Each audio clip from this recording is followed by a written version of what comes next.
Janasena TDP BJP ఉమ్మడి అభ్యర్థి పంతం నానాజీకి మద్దతుగా హైదరాబాద్కి చెందిన జనసేన రాక్స్ టీం సభ్యుడు వైవి రాంబాబు ఇంటింటికి ప్రచారం నిర్వహించారు.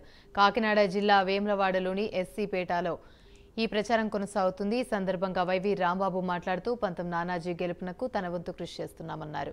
ఈ నేపథ్యంలో 2 సార్లు హైదరాబాద్ నుండి కాకినాడకు వచ్చిన పంతం నానాజీని కలిసినట్లుగా చెప్పారు. పిల్లల భవిష్యత్తు బాగుండాలంటే జనసేన పార్టీని గెలిపించాలని, లేకపోతే పిల్లల డ్రగ్స్కు బానిసలైపోతారంటూ రాంబాబు ఆవేదన వ్యక్తం చేశారు. రాబోయే తరం పిల్లల భవిష్యత్తు బాగుండాలంటే గాజు గ్లాస్ గుర్తుకు ఓటేసి అఖండ మెజార్టీతో పంతం నానాజీని గెలిపించాలని కోరారు.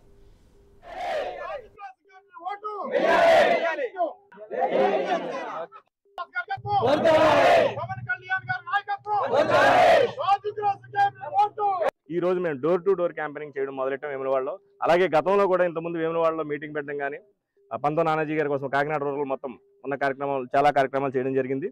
అలాగే ఈ రోజు వేములవాడలో మేము డోర్ టు డోర్ కార్యక్రమం మొదలెట్టి ఈ స్పందన చూస్తే నిజంగా మాకు చాలా ఆనందభరితంగా ఉంది.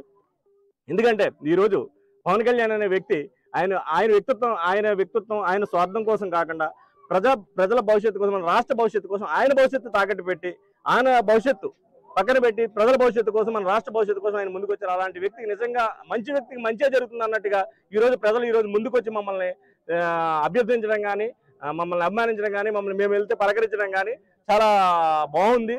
అలాగే మేము ప్రతి ఒక్కరు కూడా ఈ గాజు గ్లాస్ గుర్తుకి ఓటేయాల్సిన అవసరం ఎంతైనా ఉంది. మన రాష్ట్ర భవిష్యత్తు బాగుండాలంటే ఈ రోజు పవన్ కళ్యాణ్ గారు, మన యువత భవిష్యత్తు బాగుండాలంటే పవన్ కళ్యాణ్ గారు, ఒక విజన్ ఉన్న నాయకుడు అయితే టీడీపీ చంద్రబాబు నాయుడు గారు. ఈ రోజు మన దేశాన్ని, ప్రపంచ దేశాలు మన దేశాన్ని చూస్తున్నాయంటే కనుక మన బీజేపీ మోడీ గారు. అటువంటి నాయకత్వాన్ని ఈ రోజు ముగ్గురు కలిసి ఒక మంచి కార్యక్రమాన్ని కోరుకున్నారు. నా పేరు Y V Rambabu. Hyderabad Janasena rocks team members మేమందరం కూడా హైదరాబాద్ నుంచి వచ్చాం. ఇదివరకు కూడా ఆత్మీయ సమ్మేళనం నుంచి 2 దఫాలుగా ఈ కాన్స్టిట్యున్సీకి రావటం, పంతం నానాజీ గారి గురించి మేము ఎంతో కృషి చేసి ఆయన గెలుపు కోసం ఎన్నోసార్లు ఆయన కలవటం, పబ్లిక్ని మంచి అవేర్నెస్ ప్రోగ్రాం తీసుకురావటం మేము చేయటం జరిగింది. ముఖ్యంగా రాబోయే తరాలకి కాబోయే ముఖ్యమంత్రి పవన్ కళ్యాణ్ గారు.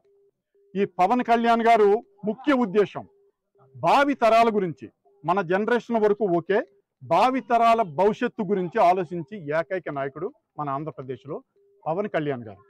పవన్ కళ్యాణ్ గారు తర్వాత చంద్రబాబు నాయుడు గారు అనే అతను గుడ్ అడ్మినిస్ట్రేటర్. ఈ ఆంధ్రప్రదేశ్ రాష్ట్రాన్ని ఏ విధంగా ముందుకు తీసుకెళ్లాలనేది ఒక భావజాలంతో ఉన్న ఏకైక వ్యక్తి, ఆల్రెడీ చీఫ్ మినిస్టర్గా చేస్తున్న వ్యక్తి. తర్వాత మన అందరి నాయకుడు BJP prime minister Shri Modi గారి నాయకత్వం. ఈ 3 పార్టీలు కలిసి ఉన్న ఏకైక పార్టీ మన ఆంధ్రప్రదేశ్లో కూటమి జనసేన, బీజేపీ అండ్ తెలుగుదేశం. కాబట్టి దయచేసి మీ అందరం, ఎలక్షన్ దగ్గరికి వస్తుంది, ఎలక్షన్ దగ్గరికి వచ్చే ముందు మీరందరూ కూడా భావితరాల గురించి ఆలోచించి గాజు గుర్తు ఎంపీకి, ఎమ్మెల్యేకి గాజు గ్లాస్ గుర్తుకి మీరందరూ కూడా ఓట్ చేయాలి. ఎందుకు చేయాలని చెబుతున్నామంటే ఆంధ్రప్రదేశ్ యొక్క ఈ 5 సంవత్సరాలు మీరందరూ కూడా చూశారు.